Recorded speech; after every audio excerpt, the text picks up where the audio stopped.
హాని లేకుండా దాన్ని కింద పెట్టేస్తారు. అర్థమవుతుందా?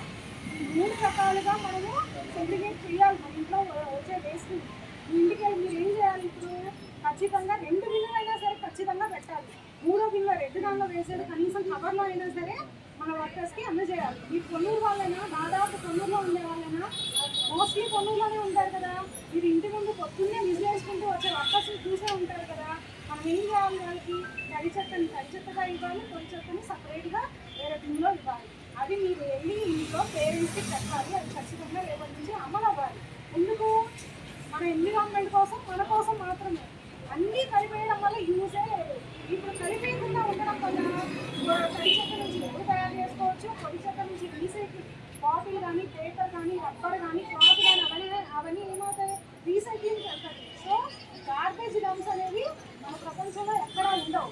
ఈవెన్ ఇండియాలో మనం ఎక్కడ చూసినా మనకి ఏం కనిపిస్తాయి? కుక్కలు ఎవరు వేస్తున్నారు? మనమే కదా వేస్తున్నాము. మనమే కదా మారాల్సింది. మనం వేసినట్లయితే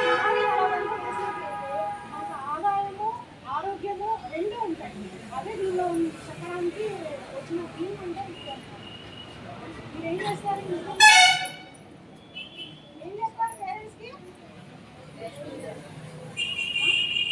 వాళ్ళు ఏంటి అని అడుగుతారు. పొడి చెప్పండి ఏంటా, పొడి చెప్పండి ఏంటా, నువ్వు ఏంటో చెప్తున్నావు అంటున్నాను, అర్థం కావట్లేదు అంటారు. ఏం చెప్తారు? ఇంటికి వెళ్ళి చెప్పాలి కదా పేరెంట్స్కి, అర్థమైంది చెప్పాలి కదా. ఏం అర్థమైంది? ఎవరైనా ఒకళ్ళు చెప్పడమ్మా, ఎవరైనా ఒకళ్ళు 8 to 8 క్లాస్ వాళ్ళే కదా. ఏం లేదు, సైకిల్ రావాల్సింది ఏం లేదు, నేనే ఎగ్జామ్ పెట్టడానికి రాలేదు.